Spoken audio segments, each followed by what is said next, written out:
Welcome in the world of physics दिखता है। हाय, कैसे हो? आज मैं कोई फिजिक्स का लेक्चर नहीं, केमिस्ट्री का लेक्चर लेके आया हूँ और इंट्रोडक्शन दे रहा हूँ क्लास 12 केमिस्ट्री का।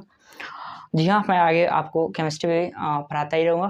फिजिक्स की सीरीज के साथ में केमिस्ट्री भी चलाता हूँ साथ में। और आप लोग को अगर ज़रूरी है मैथ तो भी बोलिएगा, हो सकता है मैं वही शुरू कर दूँ। आप लोग के लिए मैं कुछ भी कर सकता हूँ, ऐसे समझ लीजिए। क्लास 12 केमिस्ट्री का जो बस इंट्रोडक्शन दे रहा हूँ सिलेबस का।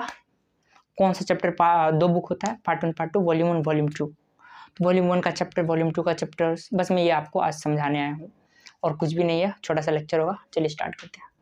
इंट्रोडक्शन क्या दूँ मैं आपके साथ, आपका भी भैया, और ये आपका चैनल फिजिक्स दिखता है। ठीक है, देखिए इंट्रोडक्शन आपके पास 2 बुक होगा 12th का। एक पार्ट 1 का बुक होगा और एक पार्ट 2। मेरे पास बुक कहीं रखा हुआ है, वरना मैं आपको दिखा देता। वैसे थंबनेल पे मैं बुक का फोटो डाल दूंगा। ठीक है, 11th का केमिस्ट्री का आपको इंट्रोडक्शन चाहिए तो मैं लिंक डिस्क्रिप्शन में दे रहा हूँ या दे दूंगा, अभी दिया नहीं हूँ, तो आप लोग जाके देख लीजिएगा। पार्ट 1 में देखिए, या वॉल्यूम 1 बोलिए, पार्ट 1 या वॉल्यूम 1 केमिस्ट्री का। इसमें आपको कौन कौन से चैप्टर पढ़ना है? जो पहला आपको पढ़ना है वो पढ़ना है सॉलिड स्टेट। हाँ, मैं समझ रहा हूँ, अगर आप CBSE से हैं तो ये 11th में है, डोंट वरी। अगर आप किसी स्टेट बोर्ड से हैं, CBSE को ये 11th में शिफ्ट कर दिया गया है। बट अगर किसी स्टेट बोर्ड से है, जैसे UP boards, MP boards, Bihar board, तो सॉलिड स्टेट आपके सिलेबस में है। ठीक है, बहुत ही 3D मजेदार चैप्टर होता है। सॉलिड स्टेट के बाद आपको जो पढ़ना होगा वो आपको सॉल्यूशन पढ़ना है।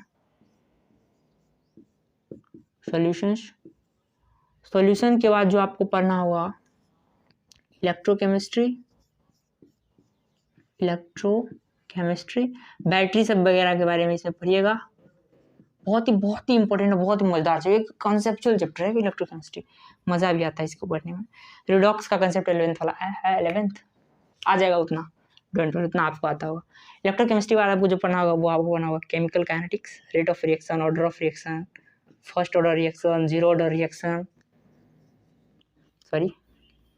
केमिकल काइनेटिक्स, केमिकल काइनेटिक्स यही होता है ना चैप्टर का नाम, शायद यही है, कंफ्यूज भी हो रहा हूँ। केमिकल काइनेटिक्स है। उसके बाद आपको सरफेस केमिस्ट्री, सरफेस केमिस्ट्री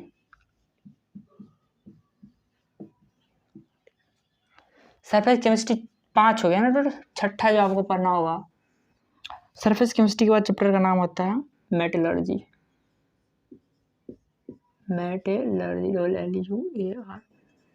अगर किसी अच्छे इंस्टीट्यूट में पढ़ रहे हैं तो ये मेटलर्जी होता है। NCERT में इसका general principle of extraction of metals type का दिया हुआ है, बट इसे आप मेटलर्जी बोलो, शॉर्ट में चलेगा। आयरन कैसे निकलता है, एल्युमिनियम कैसे निकलता है, वही वो क्या होता है, खनन माइनिंग के द्वारा कैसे निकाला जाता है, इसी में पढ़ोगे मेटलर्जी के बाद। उसके बाद आपको इसमें पढ़ना होगा P block elements, force elements है इसमें। जैसे आपने 13 और 14 ग्रुप 13 और 14 आपने 11th में पढ़ के आया। यहाँ पे आपको पढ़ना होगा 15, 16, 17, 18, 15, 16, 17, 18। यहाँ से क्वेश्चन भर के आता है। इवन बोर्ड में भी यहाँ क्वेश्चन भर के आएगा, 2 मार्क्स क्वेश्चन आएगा। जेई में तो आता ही आता है, नीट में तो आता ही आता है। पी ब्लॉक के बाद आपको जो पढ़ना होगा इसमें, वो आपको पढ़ना होगा डी एंड एफ ब्लॉक। ऐसा आपने पढ़ रखा है, ऐसा आपने 11th में पढ़ा। पी भी थोड़ा बहुत पढ़ा, यहाँ आके कंप्लीट हो गया। डी और एफ पूरा पीरियडिक टेबल को फिनिश कर दिया। डी इसके बाद आपको पढ़ना होगा कोऑर्डिनेशन कंपाउंड, कोऑर्डिनेशन शायद सही है ना, कोऑर्डिनेशन कंपाउंड। मैं इसको बीच में डैश डाल देता हूँ तो अच्छा लगता है देखने में, इसलिए कोऑर्डिनेशन कंपाउंड। कॉम्प्लेक्स कंपाउंड भी जिसे आप कहते हो, इसी में पढ़ोगे, एकदम बड़ा सा कंपाउंड। सब नाम यह है कॉम्प्लेक्स, लेकिन है नहीं ये चैप्टर कॉम्प्लेक्स कंपाउंड या कॉम्प्लेक्स चैप्टर दिखता नहीं। ये पार्ट 1 में इतना, यानी वॉल्यूम फर्स्ट जो आपके पास पहला बुक है उसमें इतना चैप्टर होगा। Solid state solution, electrochemistry, chemical kinetics, surface chemistry, metallurgy, P block elements, 15, 16, 17, 18 के बारे में, नाइट्रोजन से ब्लॉक एलिमेंट्स पूरा एंड कोऑर्डिनेशन कंपाउंड 9 हो गया। पार्ट 2 में देखते हैं क्या क्या मिला दूं। पार्ट 2 सबसे पहले आप जान लीजिए कि पूरा ऑर्गेनिक केमिस्ट्री है।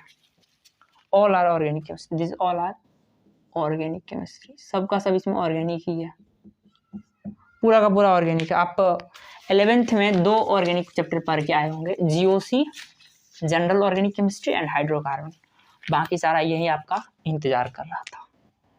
9 उसमें हो गया था, 10 नंबर समझ लीजिए। इसके बाद आपको हेलो एल्केन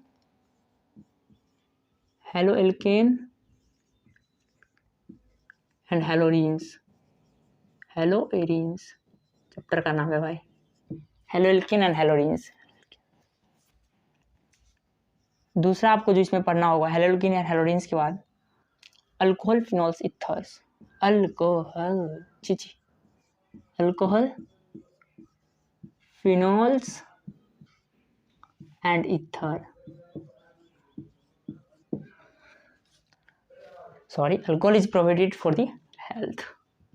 तीसरा जो आपको अल्कोहल फिनॉल इथर के बाद आपको जो पढ़ना होगा उसमें इस चैप्टर में वो आपको होगा अल्डिहाइड एंड कीटोन्स।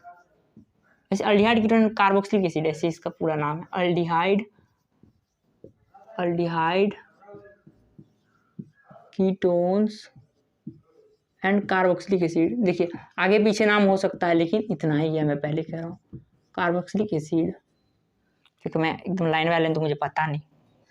उसके बाद नाइट्रोजन कंटेनिंग कंपाउंड जैसे एमाइंस, अगर आप वही अच्छे इंस्टीट्यूट में पढ़ रहे हो तो इसका नाम बदल गया है, इंस्टीट्यूट के लोग अपने तरीके से इनका नाम रखते हैं ना, इसलिए नाइट्रोजन कंटेनिंग कंपाउंड। एमाइन का क्या होता है NH2, इसलिए हो जाता है nitrogen containing compounds.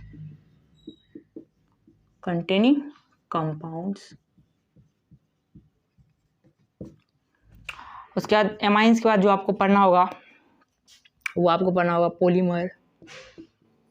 Polymer, plastic polythene कैसे बनता है, टेफ्लॉन्स हो गया आपको, नाइलॉन, इस सब के बारे में पढ़िएगा। पॉलीमर्स बनाना है बस, जी हाँ बनाना सीखिएगा आप इसमें।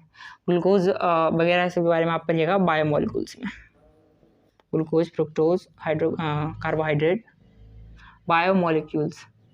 और ये बहुत इंपॉर्टेंट चैप्टर है जेई के लिए, मैं नीट के इसलिए नहीं कह रहा हूँ क्योंकि नीट वाले को बायोमोलिक्यूल्स पढ़ने से पहले ही पता रहता है, इसलिए 6।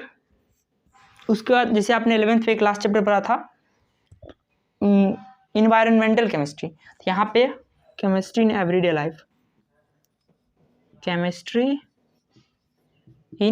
लाइफ, अगर बायोलॉजी के स्टूडेंट अगर ये दोनों चैप्टर नहीं भी पढ़ता है तो भी चलता है, क्योंकि chemistry in everyday life is all about medicine का कोई भी स्ट्रक्चर दे देगा, जेई में है, जेई का बात कर रहा हूँ, उसमें पूछ देता है इसमें कितने कायरल कार्बन हैं, स्ट्रक्चर जैसे कोई एक नाम दे देगा मेडिसिन का, बोल देगा इसमें कौन सा उसका स्ट्रक्चर है, 4 ऑप्शन दिया रहेगा। तो ये स्पेशली मैं जेई वाले को बोलूँगा कि आप इसे अच्छे से पढ़ें। बहुत सारे स्टूडेंट इसे स्किप कर देते हैं जो कि बहुत गलत है, ये बहुत इंपॉर्टेंट चैप्टर है, क्वेश्चन यहाँ से बनता ही बनता है, एग्जामिनर को पता है बच्चा यहाँ से तो पढ़ेगा नहीं, क्वेश्चन उठा ही लेता है, बट आप लोग इसे अच्छे से पढ़िएगा, मैं भी कोशिश करूँगा इसे अच्छे से पढ़ाऊँ। तो ठीक है, ये इंट्रोडक्शन हुआ ख़त्म, तो ठीक है पढ़ाई करते रहे। Thank you very much.